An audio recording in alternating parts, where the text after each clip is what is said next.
നല്ല നെയ്യ് പൊരിച്ച പപ്പടം കേട്ടോ. നെയ്യിൽ പൊരിച്ച തന്നെയാണ്, ഇല്ലതാണ് പറയുന്നത്. നല്ല നെയ്യ് പൊരിച്ച പപ്പടമാണ് ഇത്. പിന്നെ അത് നമ്മളെ കഷ്ണം മീൻ കേട്ടോ. നമ്മൾ വിറകടുപ്പ് പൊരിച്ചുള്ള ചട്ടിയിൽ, ഇരുമ്പും ചട്ടിയിൽ പൊരിച്ചിട്ട് മീനും. ഉമ്മാൻ്റെ ഇന്നത്തെ ചോറും കൂട്ടാൻ്റെയൊക്കെ നോക്കിയല്ല മക്കൾ. അപ്പോൾ നമ്മളെ മീനിട്ട കഷ്ണം മീനാണ് ആദ്യത്തെ സെറ്റപ്പ്. കഷ്ണം മീൻ നല്ല രസമുണ്ട് കണ്ടോ എന്തായാലും. പിന്നെ നമ്മൾ പപ്പടം, നെയ്യ് പൊരിച്ച പപ്പടമാണ് വേറെയുള്ള ഐറ്റംസ്. പിന്നെ അടിപൊളി കറിയാട്ടിൽ വരാൻ പോണത് നമ്മളെ കുമ്പളങ്ങിയും പരിപ്പും പാടെ മിക്സ് ചെയ്ത കറിയാട്ടിൽ.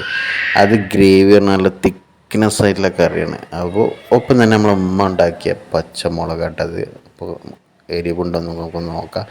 അപ്പോൾ നമ്മൾ പരിപ്പും കറിയും നമ്മളെ മീനിൻ്റെ പൊട്ടൊക്കെ പപ്പടത്തിൻ്റെ പൊട്ടൊക്കെ മിക്സ് ചെയ്തിട്ട് ഒന്ന് കഴിച്ച് നോക്കുക. വീഡിയോ ഇഷ്ടമുള്ള ലൈക്ക് ചെയ്യാനും ചാനൽ സബ്സ്ക്രൈബ് ചെയ്യാനും മറക്കരുത്. പച്ചമുളക് അത്യാവശ്യം എരിയുണ്ട് കേട്ടോ. അപ്പോൾ വീഡിയോ ഇഷ്ടമുള്ള ലൈക്ക് ചെയ്യാനും മറക്കരുത്. അടുത്ത വീഡിയോ കാണാം. ബൈ.